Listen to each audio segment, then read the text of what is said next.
This is Byron Bancroft Bernard Joseph Ormsby, otherwise known as Uncle Ben Sr. And we're attempting to give some facts to some of the pictures that are in the scrapbook that Rick put together. And the first picture that comes up is Dad's baseball picture. And it had to do with a publication made by the Sporting News to show the history of his activities as an umpire. Right next to that, there's an article that shows Ormsby Emmet Thomas, parentheses red. The only reason I want to mention that is that it shows in part of that information that Dad worked in the Western League in 1922 and 1921, 1922. And when he was in the Western League, he umpired here in Tulsa, Oklahoma. And a gentleman from Tulsa saw him, recommended to Van Johnson that he look at him and hire him, and the rest was history, because that's what happened. The other pictures on this front page have to do with Dad's Green Bay activities, both as a pitcher and a teammate. And according to what I see on this, there's a Leslie Wells who was his teammate there in Green Bay. I have no idea who he is or moved. What that has to do with is the fact that Dad was a home umpire in Philadelphia. Ty Cobb hit a ball out of the ballpark. It was curving and it was foul the last time Dad saw it. Consequently, he called it a foul ball, and all heck broke loose in Philadelphia.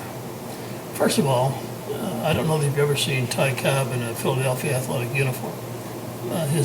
Almost his entire career was spent with the Detroit Tigers. Nevertheless, he was thrown out along with Al Simmons, and they were suspended for I don't know how many days, but it was a problem for both of them.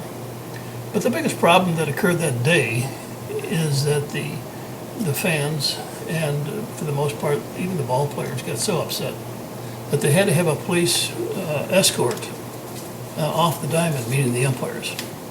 And Dad, being the plate umpire, was the first one to run through the corridor. And as he ran through the corridor, the police would trip him, kick him in the butt, and he'd get up and run again, and they'd trip him, kick him in the butt, because the Philadelphia police were no different than the Philadelphia fans.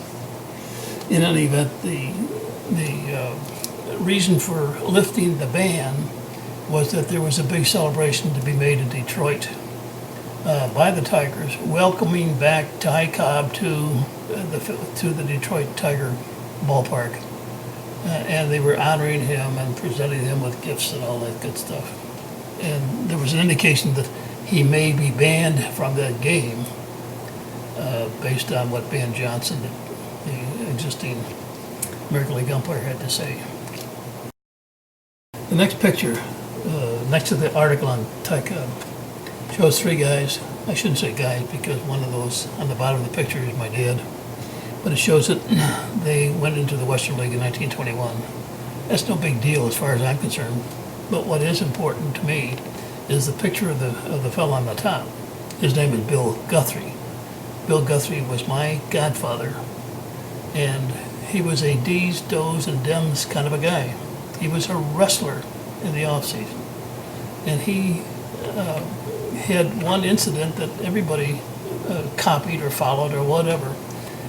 At a ball game, when he called a hitter out on a third strike, the hitter threw the bat up in the air, and Guthrie says, if that comes down, you're out of the game. The next few pictures are, for the most part, self-explanatory. There are articles with most of them, meaning there's one there on Dad when he was with the Knights of Columbus, the Perez Council. Had to do with the fact that he was one of the youngest umpires picked. The next picture shows when he was in the Marine Corps as a pitcher for the Marines. And then we have two pictures, one of the Perez team, which he played for 3 or 4 years as a semi-pro team, and the other above it was a Perez team. And then next to them are two pictures when Dad was in the Marine Corps.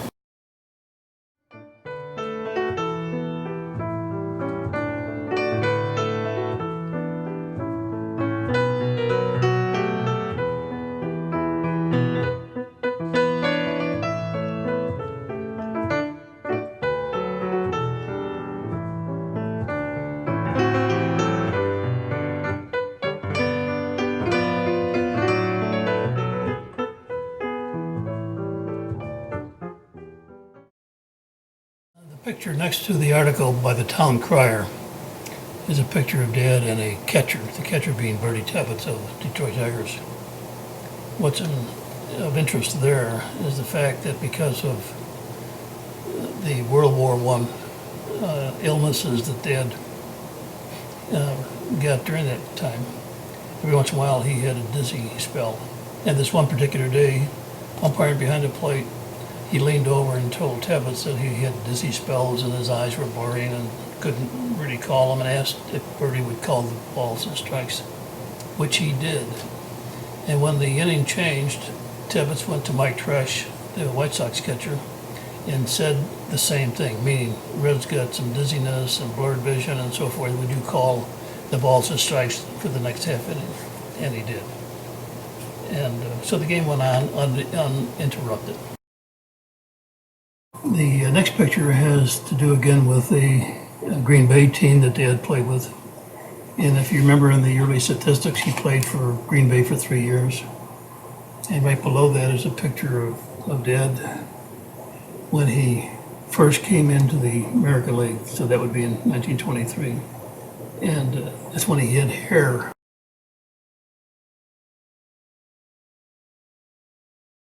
The next picture occurred at Comiskey Park. Dad was a plate umpire, and the guy scoring was a guy named Teddy Lyons. Lyons was a pitcher for the White Sox, pitched only on Sundays. I'm not so sure that this could have been a cities series, Cubs versus the White Sox, and Dad worked 2 or 3 of those during the course of his career. Anyway, that's Ted Lyons. The article shows a pair of new umpires in the big league, Dad and Clarence Rowland. Probably the only thing of interest here is that Clarence Rowland had a nickname, and everybody knew it. It was Pants, P-A-N-T-S, Pants Rowland. He eventually became an an executive with the White Sox, and was instrumental in getting Dad to be a scout for them after he retired. One other thing, his wife was the neatest gal you'd ever want to know, and she and my mother became very close friends.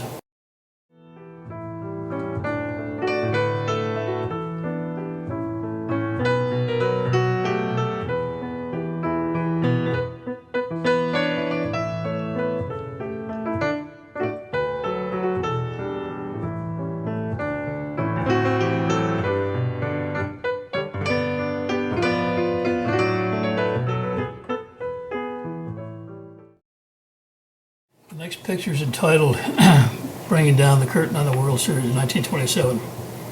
Maybe not a important picture to my nephews or nieces or sisters or whoever looking at this thing, but it is to me, and the reason is that, and I'm going to embellish just a little bit by saying that prior to leaving for the ballpark, this particular day, Dad got a phone call from Mother.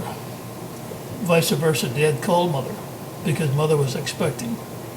And she said, I'm fine, everything is fine, just call me after the game. And what she didn't tell him was there was a cab waiting out in front of the house. And we lived in 62nd and Maplewood at the time. But anyway, there was a cab out there waiting for her to take her to the hospital. And after the game, there was a telegram in the umpire's dressing room that that Dad just became the father of another son. And that son was Byron Bancroft Bernard Ormsby. Okay. Probably more significant to Dad than anybody else was the fact that this was his very first World Series. This was his very first World Series as umpire-in-chief. And this was the 4th game of the World Series between the Pirates and the Yankees. And it got to the 9th inning, scored tie.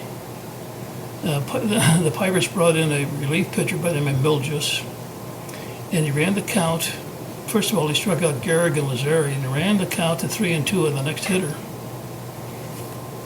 So Dad's in the position of having to make a call that might change the outcome of this World Series final game. Meaning, if he called it a ball, or called it a strike, or whatever, he was on the hot seat. So Bill just winds up and he throws, and he threw a wild pitch. Dad never had to call it. Probably the only thing of importance in this next picture, it's a picture of Bill McGowan. He and Dad had an umpiring school down in Florida for a couple of years. But I think what's really interesting to me, and I'm not so sure you can read the print or the handwriting, it says something to the effect, just regards, see the series ring. What a monster or whatever. And that brings up the point that the rings were given to World Series umpires, and Dad had one, and when he died, it wound up in Mother's possession, of course, in a strong box, safety deposit box or something like that. And then after she died, it was no longer seen by at least anybody in the family that I know of. And that's a shame.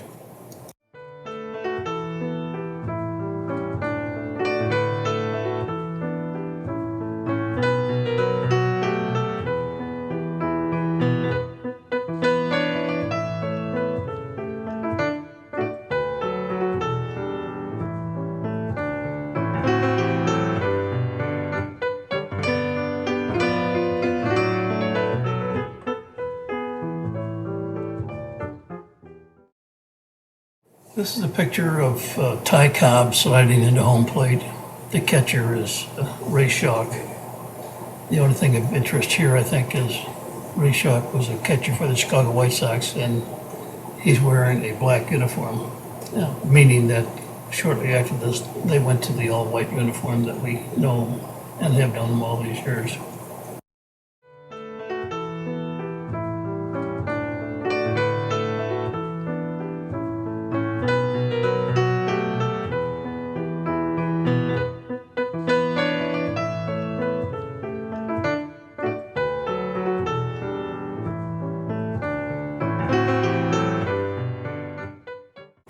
This is a follow-up to page 1 of the scrapbook, when we talked about Cobb being banned, and they lifted the ban.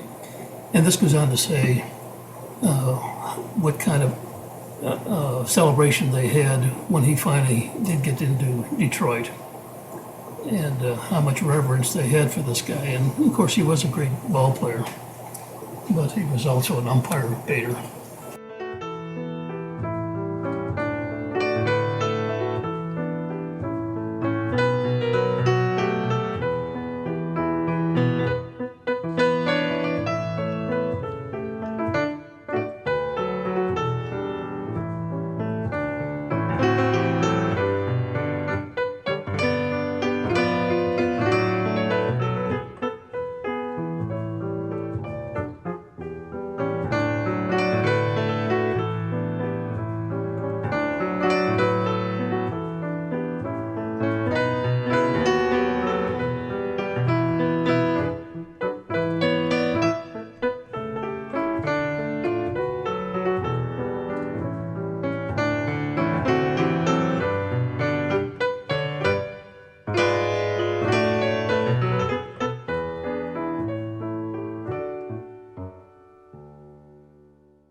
This is another picture of a Chicago White Sox player, Larry Rosenthal, who played right field for the White Sox, taken in St. Louis in 1935. The next picture has to do with Rogers Hornsby and Walter Johnson.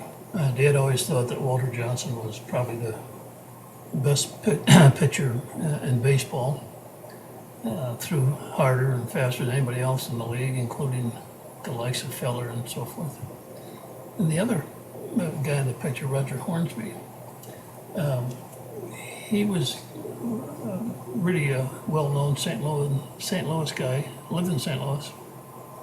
And I remember Mother talking about getting a phone call from somebody saying how sorry she was to hear that she lost one of her sons, meaning Mother lost a son. And the story was that Roger Hornsby's son either committed suicide or was pushed out a window or something, and many people thought, because of the spelling, many people thought that was our family, but it wasn't. This is a picture of the 1940 World Series, Detroit versus Cincinnati Reds. It's Hank Greenberg sliding into second base. Dad called him safe.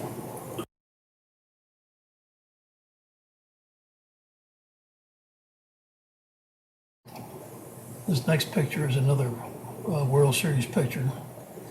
The Detroit guy getting back into first base is Charlie Gehringer, who I always felt was the greatest second baseman to play the game. And that's Dad calling him, and I think the reason for the picture is the proximity of Dad to the call, meaning he's right on top of it.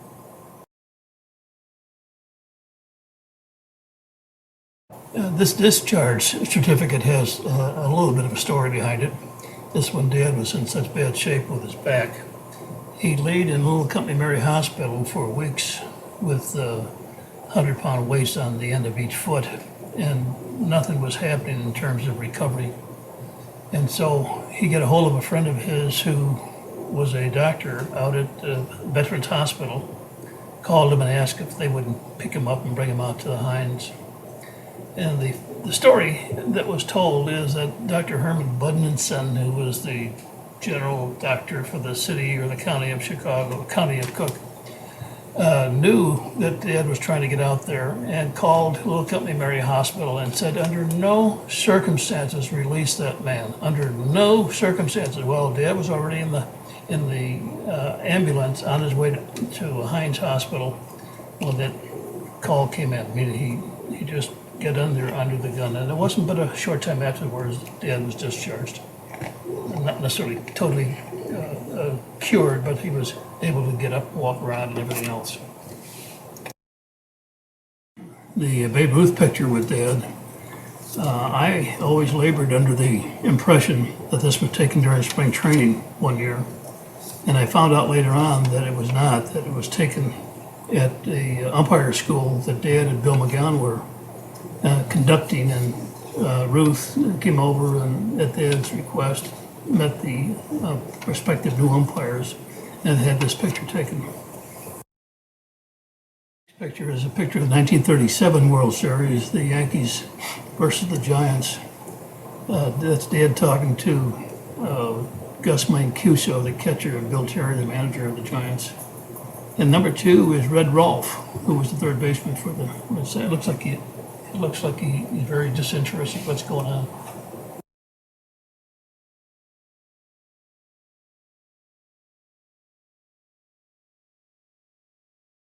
The picture of the 3 umpires, including Dad. In the middle is George Hildebrand. Hildebrand was from San Francisco, and the other guy is Harry Geisel from Indianapolis. Hildebrand was let go maybe a year or 2 after this picture was taken.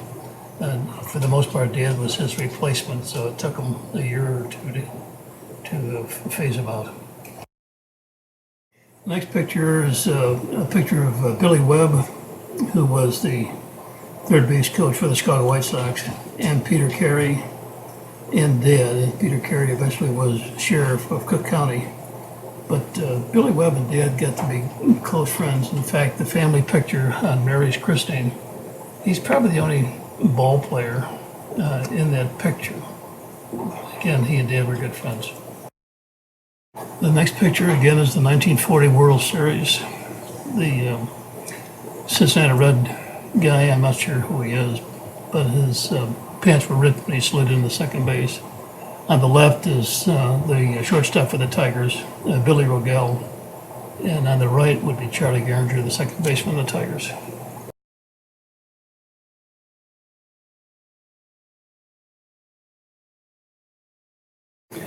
This is a picture of the 1933 World Series between the Washington Senators and New York Giants. There's an explanation underneath it showing that Luke Sewell, catcher of the Senators, tagging Bill Terry after he hits a home run.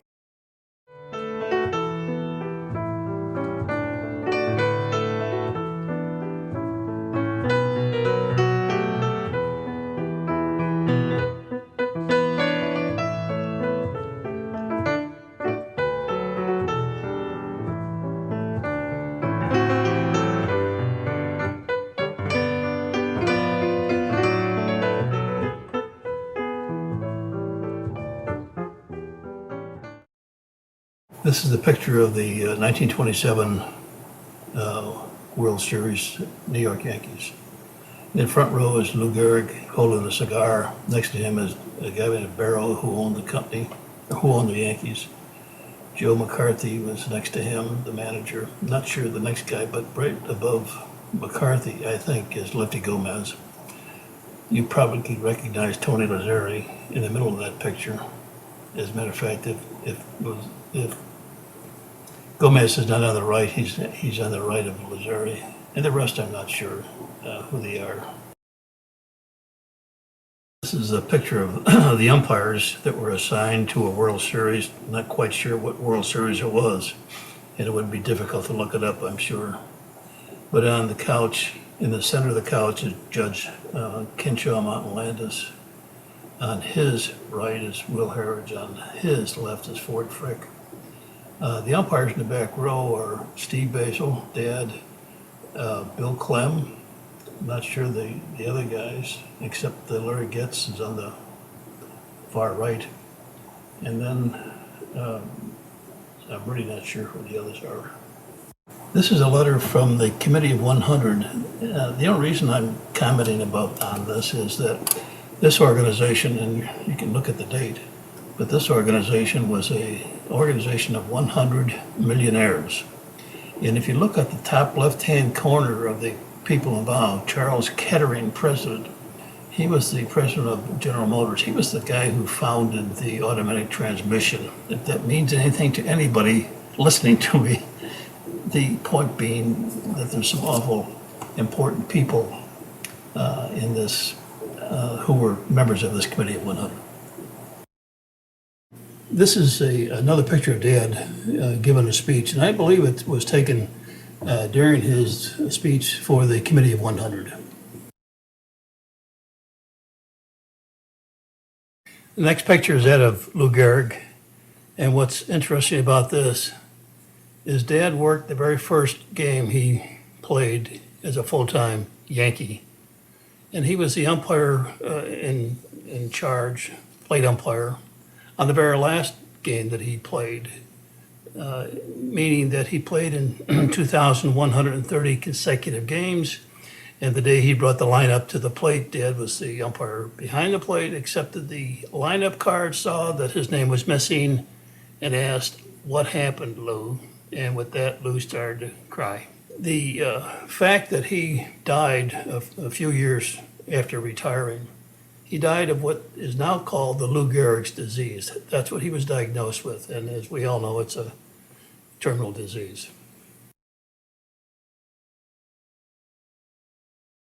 This next picture has to do with the original members of the Hall of Fame. The names are shown in the little block under Walter Johnson's picture. The only reference here again is that these were the originals in terms of the baseball's Hall of Fame. You can see Bill Clem, the umpire, with his famous bow tie. This picture is one that was taken between the St. Louis Browns and the Cleveland Indians, and as you can see, Dad has his nose right into the picture. The call was easy. He's always been that close to the action.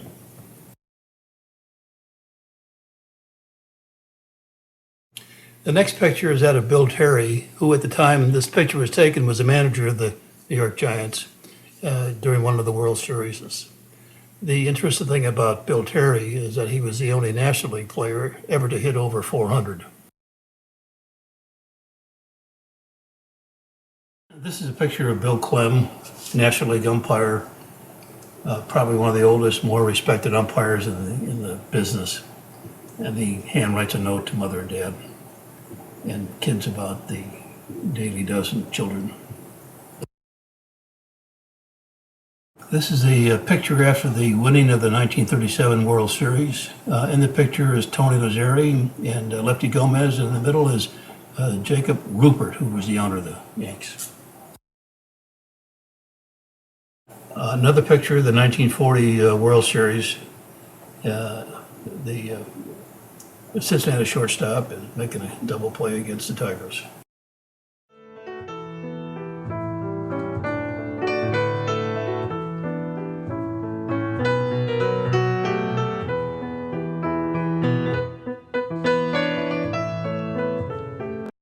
This is a picture of the very first All-Star team, American League All-Star team. The game was held in Chicago, and history will tell you that was a guy named Arch Ward, Chicago Tribune, that put this game together. And as you all remember, that Dad did the 1935 All-Star game. This is a picture of Dad when he was a scout for the White Sox.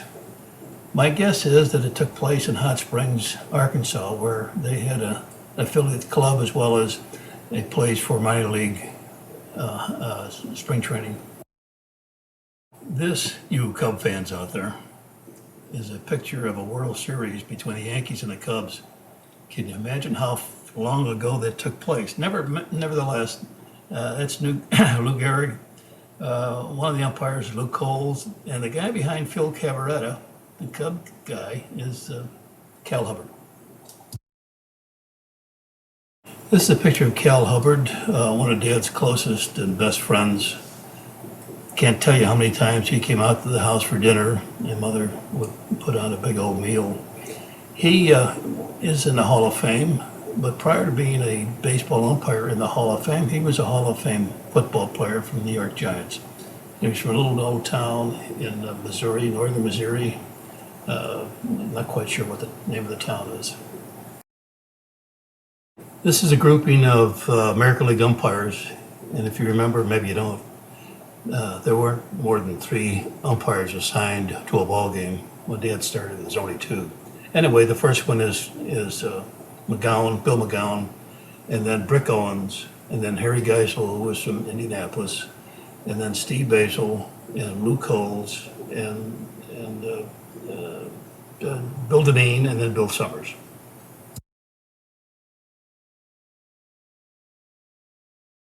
This is a picture of Judge Landis, Kenshaw Mountain Landis. And when Dad had a little bar room or rumpus room or whatever you want to call it back in Evergreen Park, he had a picture of Landis on the back wall. And it was covered with a postage stamp. That's how much how much regard he had for Landis.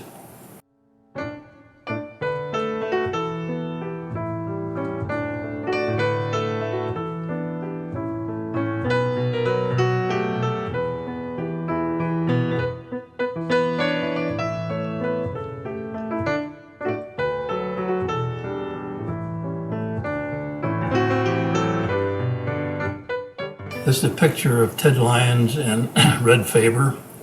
Red Faber was a close friend of Dad's. Ted Lyons, the only notoriety here is that he was what they called the Sunday pitcher. He pitched every Sunday in Chicago when the Sox were playing at home. This is a picture of Joe McCarthy, former manager of the Chicago Cubs. He got smart, went to New York, and the rest is history. How many teams did he take into the World Series? This next picture is a picture of Charlie Gehringer, second baseman for the Detroit Tigers.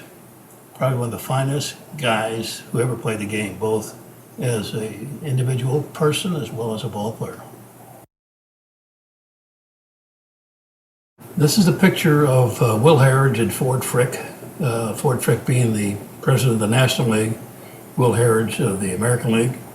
Will Harridge at one time worked for Van Johnson. That's the only reason I'm commenting.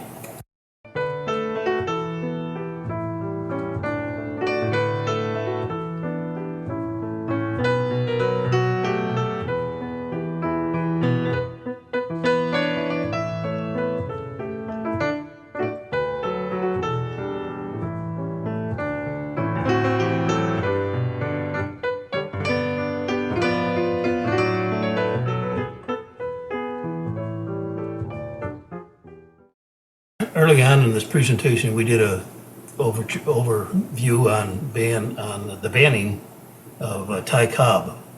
This particular letter in the book has to do with that same subject. Connie Mack, the manager of the Philadelphia Athletics, is being reprimanded by the American League for allowing the activities of Cobb and Simmons. This is a picture of Dad and his 2 sisters. On his right is Aunt Esther. and on his left is Aunt Madeline. And I suspect that this was taken when they lived on 35th and Low.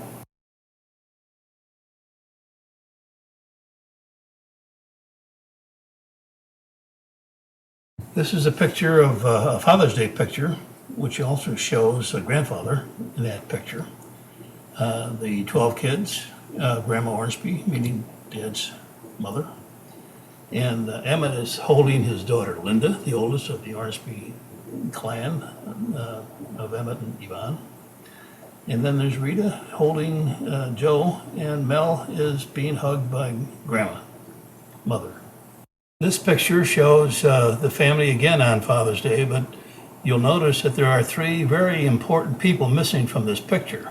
One is the narrator, and I'm at school, away at school in South Bend, and both Ed and Rob are in service. The next picture is a picture of Van Jr., taken in Winter Haven, Florida. You can see the WH on his cap. That was his first year under the Red Sox regime. If you look real close, you'll notice the left side of his mouth is somewhat swollen. That's chew, and he was never allowed to chew around our house.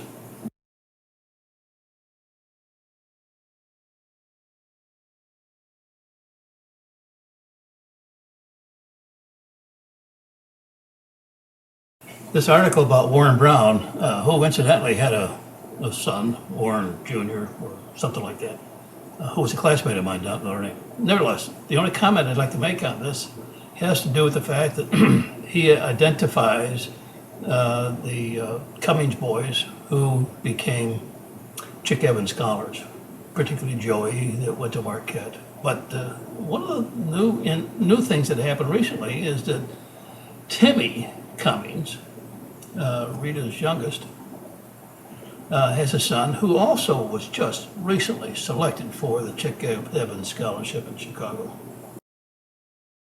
This article is about Tommy Ormsby, Emmet, my brother Emmet's son, youngest son.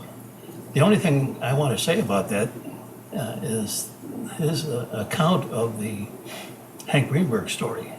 And I'm going to say to you right here now that there's another story to add to that. And we'll talk about that when we see the Greenberg picture. The picnic picture, titled Fourth Annual Outing, is a picnic that Mr. Kugler, Bill Kugler, a restaurateur in Philadelphia, put together. When he found out that there was a family of 12 in Chicago by the name of Ormsby, he combined that with the Don Rose family and the Mac Parker family. And so he invited our entire family out there. We stayed 2 or 3, 4 days in a hotel and were thoroughly entertained. At the same time, and if you remember the picture of the mother and the kids around home plate that Connie Mac's son was presenting a plaque to, that was done at the same time as this outing, meaning in 1939. And the other thing that is coincidental, you saw the discharge certificate from Hines Hospital in this book, and because Dad was in Hines Hospital when we all went to Philadelphia. Another thing about this picture is Mother's youngest sister, Cass, Aunt Cass as we call her, is also in the picture because she helped Mother with all of us as we went into Philadelphia. Again, we took a train there, stayed at a hotel, and with the kids as being as young as they are, Cass was a big help to him. From here, we went to went on a tour of Philadelphia, down Pennsylvania Avenue to the City Hall, where we were presented with the keys to the city. The unique thing about that was the fact that the cars that we went to from the hotel to the City Hall were 1912 or 1915 or 1917 open air limos. There was at the ballpark, one of the days that we were there, we were all surrounded at home plate and given a plaque for Dad. Dad was selected the Father of the Year. And we'll talk more about that when I show you the picture of that particular occasion. The next picture is one of where Emmet and some of his teammates are pictured. The thing that I'd like to say about that, I was too young, first of all, to play in that team. And as you can see, Emmet probably was the youngest of all. On the bottom row, second guy in, is a guy named Ted Boonstra, and my only comment about Ted is that during the wintertime, and we flooded the ballpark for ice skating, Ted would come out in his wooden ice shoes. He truly was what we call a wooden shoe. His sister wore wooden shoes as a matter of daily activity. Some of these kids, Billy Bone, the fourth guy on the bottom line, was not only in service, but he also played some minor league ball. Behind him was a guy named Denny Brennicky. Anyway, there's guys here that Tommy Ormsby in particular might remember seeing these guys, or at least meeting these guys later on in life.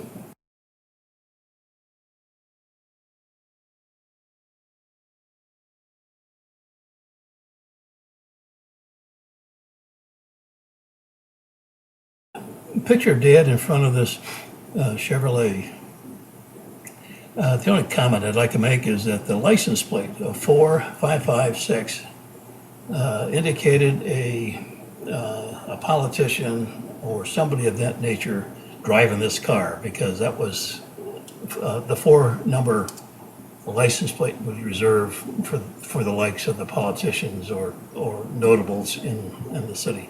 That was dated 1937, so Dad had that for an awful long time. He had it until he died.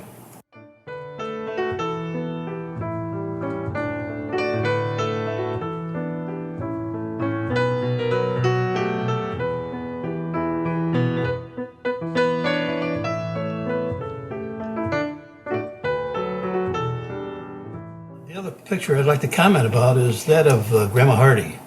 As you can see, she's holding one of the babies. Lord only knows who it might be. My guess is it could have been Mary when Mary was born. The next picture in the sequence is Dad and his dog. And you might want to comment about his hat. Fedoras were in his era at that young age. The next picture is that of Dad, Mother, and Grandma Ormsby.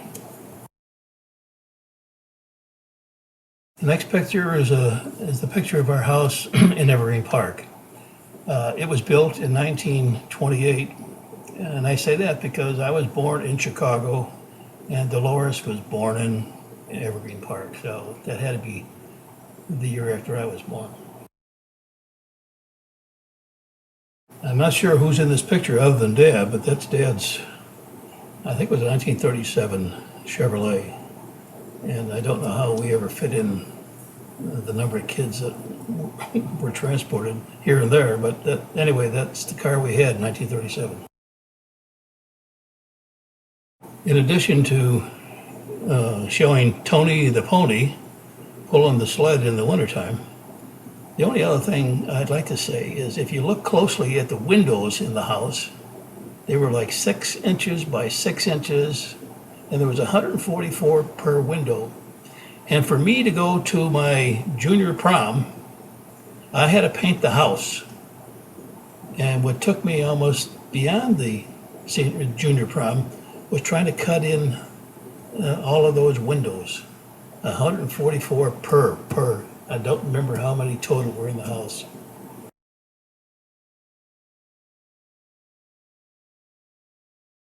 This picture was taken at the Rainbow Cone ice cream parlor on Western Avenue, approximately 90th or thereabouts, owned by the Sapp family. There was a Bob Sapp that was probably Emmett's age or Helen's age. And from what I understand, there's another rainbow cone ice cream parlor somewhere in Orland or Mokina or somewhere. The only thing I don't like about this picture is you can see all the ice cream is in front of my face. You can't even see me, yet I'm in there somewhere. This next picture shows all of us on top of a building overlooking, and my guess is we're overlooking the city of Philadelphia. It seems to me that the Kugler secretary had every hour of the day booked for us. In addition to going to the city hall, this was probably another one of the things on her schedule, and we all went to whatever place this was. My guess is it was taken in Philadelphia. This picture shows the family coming out of Little Company Mary Hospital after Mother just had Esther.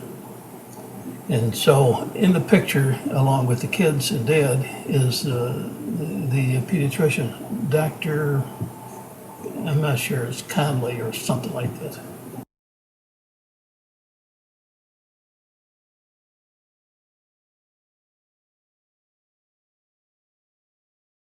The last picture is a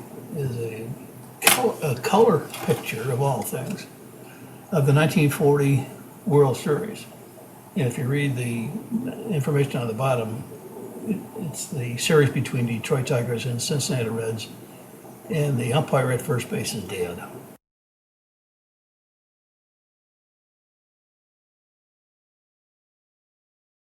The very first picture of scrapbook number 2 is a picture of a crust that was done for me by a friend of Aunt Alice, Nana, my wife Teresa's family, who had a place up in Michigan, Sisters Lake. We were next door neighbors. His name was Cliff Edwards. He was advertising manager and graphic artist for a company called the Heath Company in St. Joe, Benton Harbor. And he, after talking to me, came up with the crust. And I'm going back some 30 plus years ago when he did this. In any event, it's probably as close to the real story as we can get. From the crest, we're going to go into some of the more immediate members of the family. Grandma Ormsby, Grandma Hardy, the aunts and uncles maybe in Philadelphia, Dad's sisters. And so this is more a family kind of a scrapbook rather than a baseball scrapbook. The first picture is that of the two grandmas. On the left, as you look at it, is Grandma Ormsby, Dad's mother. On the right is Grandma Hardy, Mother's mother. In the middle is Helen, my sister, at her wedding.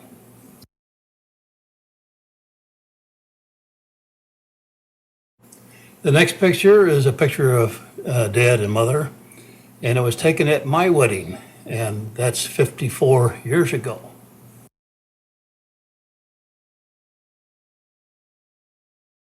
This next picture, taken at Little Company Mary Hospital, is that of baby Esther and the rest of the crew at the time.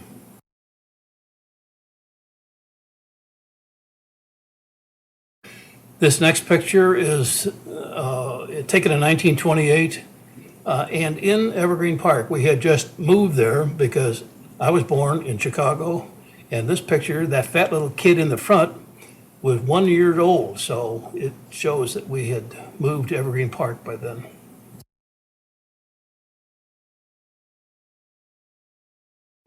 This is a picture of the four boys pelting their father. You know that it had to be a framed up picture for us to do that to my dad.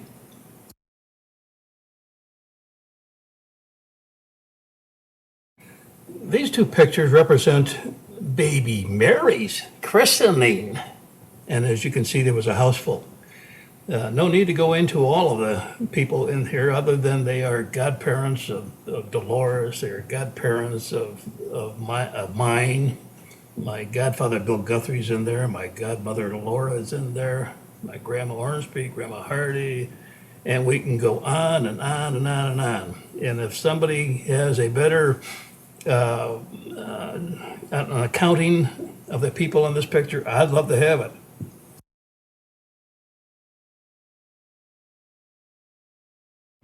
The next picture is that of the family in Philadelphia, Shibe Park, receiving a plaque from Earl Mack, son of Connie Mack, when Dad was named baseball's Father of the Year. At the same time, meaning in 1939, all 12 of us were at a picnic where there were two other families of 12 children, and I think you've seen that picture in the original scrapbook.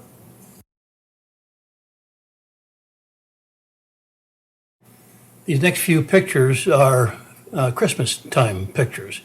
Would like to say that the last two were given to us, sent to us by the number one grandson, Mel, who graciously sent pictures, these pictures, which I had not seen before. This next picture would be more of interest to my brother Emmet's family. This is a picture where Dad sponsored our basketball team, and some of the names of Billy Bone and Russ Custer and Dave Wonder and Red Wonder are all in this picture.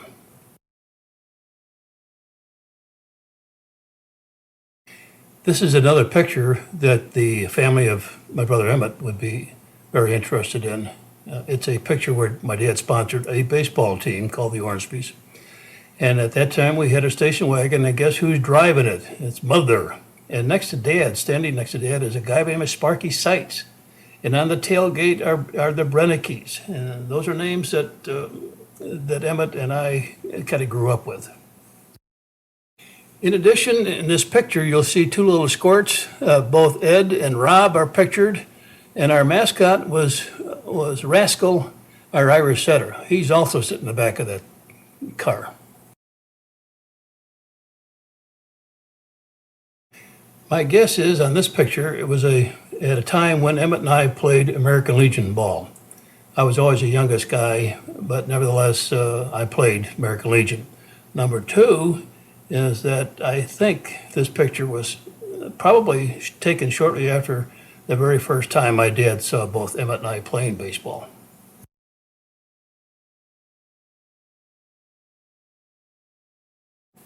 It seems we're on my brother Emmet run at this time. This is a picture of Emmet when he originally joined the Navy.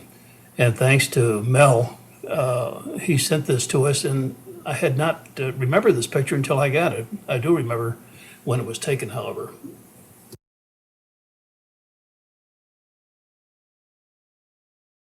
What's important about this next picture is that Dad and Mother are going either to a World Series or somewhere. But he was flying, and that was against the rules of the American League. I'm not so sure why Father Pat was in the picture, other than to maybe give him his blessing.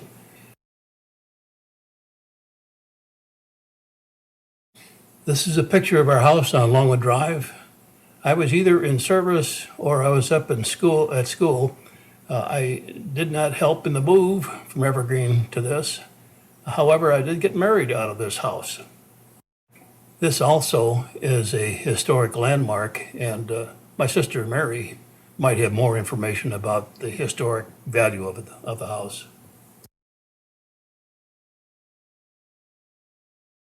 This, I think, is a treasure, naturally, because it's my namesake. But what's important about this, I got this card at a monastery here in Oklahoma. One of the monks' dads dug it out in California, sent it to them, and they had it amongst their holy cards in their little gift shop, and that's where I found it. The importance of this, of course, is that Ban Johnson, first president of the American League, was the guy that hired Dad as an umpire. Somebody here in Tulsa recommended him to Ban Johnson. Ban Johnson saw him umpire in the Western League, and he hired him, and the rest was history. The important thing is that son number 2 in the family was named after him, Byron Bancroft Johnson.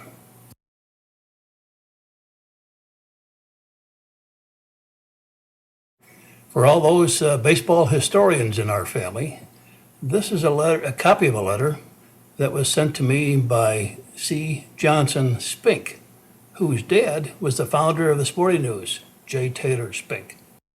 He, C. Johnson Spink, was named after Van Johnson, as I was.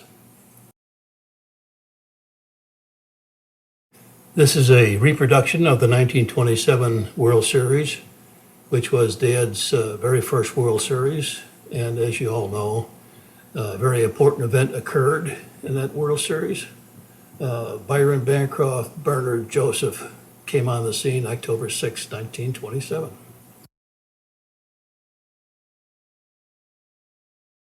This is an extension of the program that you just got through reviewing.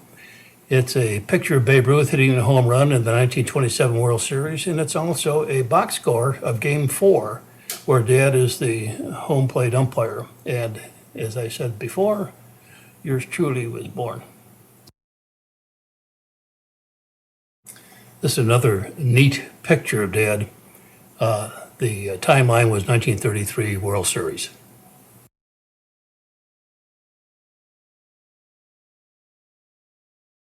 These next three pictures are of the 1935 All-Star game, Dad's one and only game that he umpired. And as usual, the American League beat the National League 4-1. What's interesting about this picture are people's names like Jimmy Fox and Lou Gehrig and Charlie Gehringer and Lefty Gomez and Lefty Grove and on and on and on. My favorite being Schoolboy Rowe.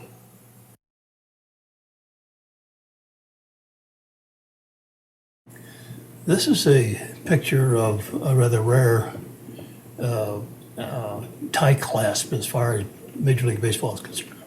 First of all, the original tie clasps that they gave for such things was like a Cracker Jack, something you get in the Cracker Jack box.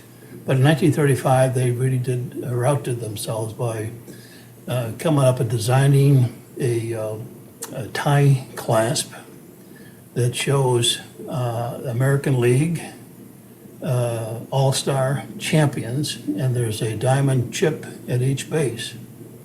And the interesting thing about it, on the back side of this tie clasp is Dad's name that's imprinted in the back. Incidentally, this tie clasp is in a vault in Tulsa, Oklahoma.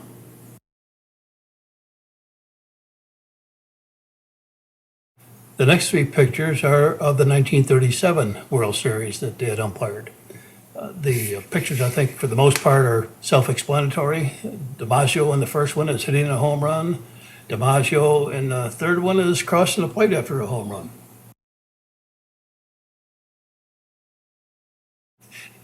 The next two pictures are from the 1940 World Series, Cincinnati versus Detroit.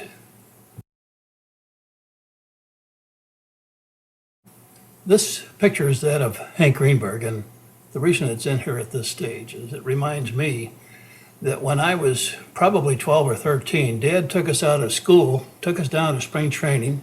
We stayed in Tampa, and the girls, Esther would know where we stayed. But nevertheless, he was assigned to the Detroit Tigers for the entire spring training. And each day that he went to Lakeland from Tampa, which is maybe 60 miles, I went with him and eventually became a bat boy, and eventually got very close to Hank Greenberg and Schoolboy Rowe. Every day I went out there, they said, "Little Red, let's shag fly balls." At the time, Greenberg was a single guy and for some reason took a liking to me.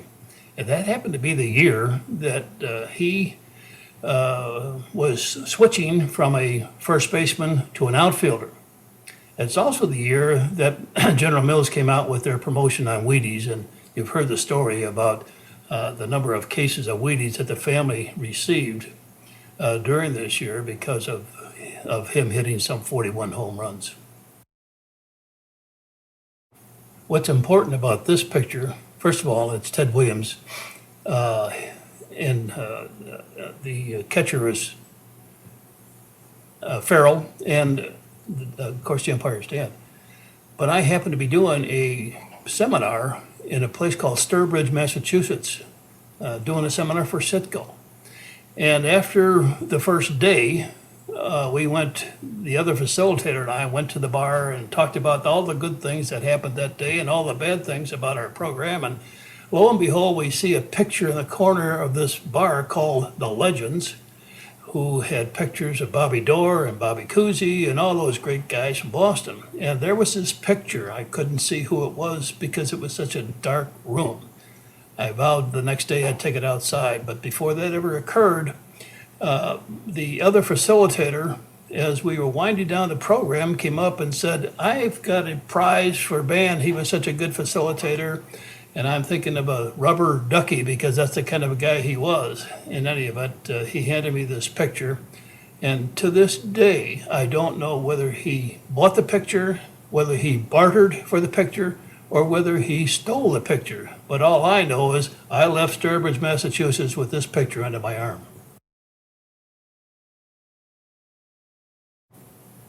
This is in the scrapbook for one reason. We have an awful lot of, and maybe too many, Cub fans in the family. This happens to be a city's series against the Sox against the White Sox, but against the Cubs that Dad was involved in. We also have videos and tapes of city series that he worked. Your cousin, my nephew, Emmet Broderick, provided me with a copy of the tape of the broadcast, the actual broadcast of one of these games that Dad was involved in. These next three pictures are of the Chicago White Sox that Dad's involved umpiring in. What's interesting about this is the third picture. You'll see a player with the number 36 on his back, and that's a guy by the name of Bobby Kennedy. Bob Kennedy went to St. Margaret's grade school, where all of the Ormsbys went to grade school. He also went to De La Salle and was eventually drafted and played for the Chicago White Sox. I can remember when I was at least in 8th grade at St. Margaret's, I played in the baseball game at Ridge Park, and he was a pitcher against our team. Mind you, he threw like Bob Feller threw. You just couldn't see it.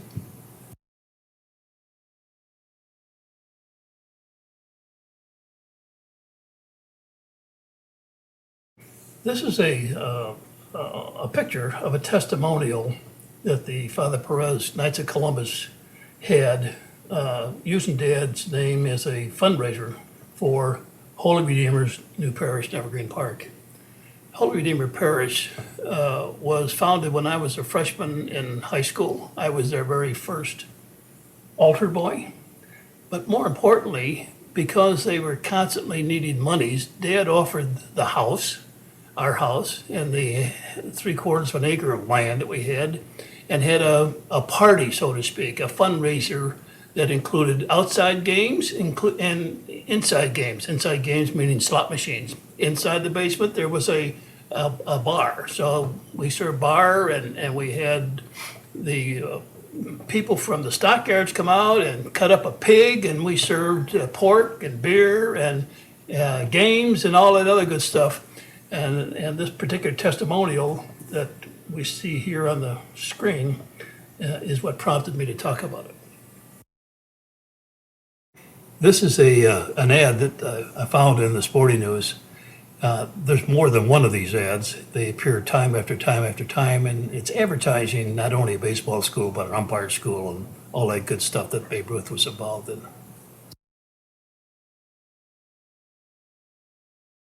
The next two pictures were provided by the Sporting News. It was in their files. First picture shows Dad at his umpiring school. He and Bill McGowan had this umpiring school, and it's a picture showing the number of candidates for umpires in a school. The second one is also from the Sporting News that had him addressing some kind of an organization. And one of the interesting things is it had to be an early one because he had hair in this picture. These next two pictures cover the time when Dad was a scout for the Chicago White Sox. The first picture is that of his first signee, a kid named by the name of Marv Rothblatt from Chicago, graduate of the University of Illinois. And the other four pictures that are grouped are instructional scenes that he was involved in as a scout.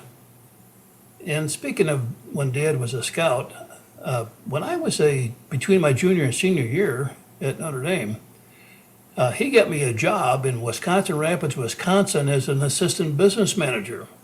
And my job was to sell tickets and to make sure we had bookings for rooms and all that other good stuff that a manager would be involved in. This took place between my junior and senior year, and it occasioned me to think very seriously about a vocation in the business end of baseball. Most of you are going to recognize this first picture is that of a Norman Rockwell called The Bottom of the Sixth. If any of you have gone to Cooperstown, or those who have not, the very first picture you see as you go into the umpires section is this original Norman Rockwell. And of course, the next picture shows a similar setting, only it took place with Dad at a ballpark where the game was called due to rain. This picture was taken at a Citgo promotional meeting in Cleveland, and they happened to have as one of their guest speakers, Bob Feller. I got a chance to visit with him, particularly about he and Dad, and so a picture was taken, and I have it. Number one. Number two, I also met him at a game where Ban Jr. was playing in the minor leagues, and Emmett Broderick, of course, has had him probably a couple times at their park.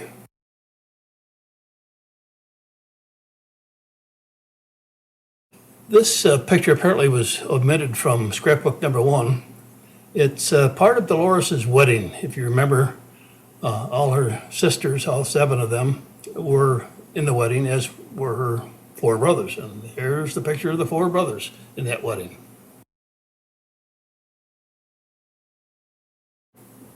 We're getting close to the end of scrapbook number 2, and there's some family pictures that some of you may not have seen or remembered or whatever, but the first picture is that of Mother's family, or Mother's brothers. On the far right of this picture is Uncle Jack, her brother, and then in the middle of that picture is Wilbur, her brother, and their wives, and also Jim, brother Jim, his wife is in this picture, and Jack's daughter is also in this picture. Adding again to Mother's family, the first picture you'll see is her sister Marty, Aunt Marty, and her husband Jack. And then there's George and his wife, and a brother Wilbur and his wife Eileen. I'm sure members of the family have better pictures than this of Dad's aunt, or Grandma Ormsby's sister. In the middle of this picture is Camille Pettit. Camille was Grandma Ormsby's sister. Also in the picture are the Garrity's, who were Mary's godparents.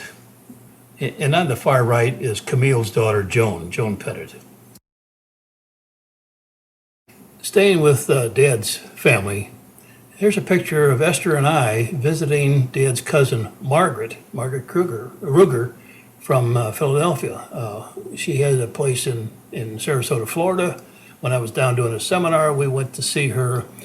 She also has a sister, if you remember, Sister Rose Berenice. And if anybody has a good background, picture-wise or article-wise or whatever, it would be the Broderick family, because Dorothea was very close to the Wilsons and the Walshes in Philadelphia.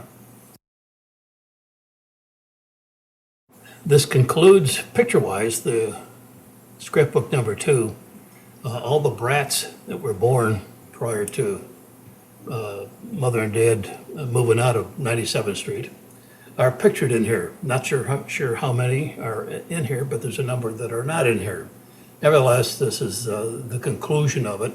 And I have one more comment to make, and that is that Mary and I have copies of genealogy reports that cover the Hardy family from the time they left County Cork, and the Ormsby family since they left Galway. Particularly the fact that Dad's father died when he was only 2 years old. His mother, who was a Caron, who was French-Canadian, who had 2 sisters, Camille and Delima, then raised the other two children in the family. The Hardy family was shown not only from Galway and County Cork in Ireland, but how they came to the States and settled in Bloomington, Illinois. Grandma Grandma Hardy's maiden name was Roach, and she had a she had a grandmother who was a Grandma Casey, and again, Grandma Casey was from County Cork. We're hoping to be able to provide one for each family, a copy of this genealogy report. I think it's of interest to some.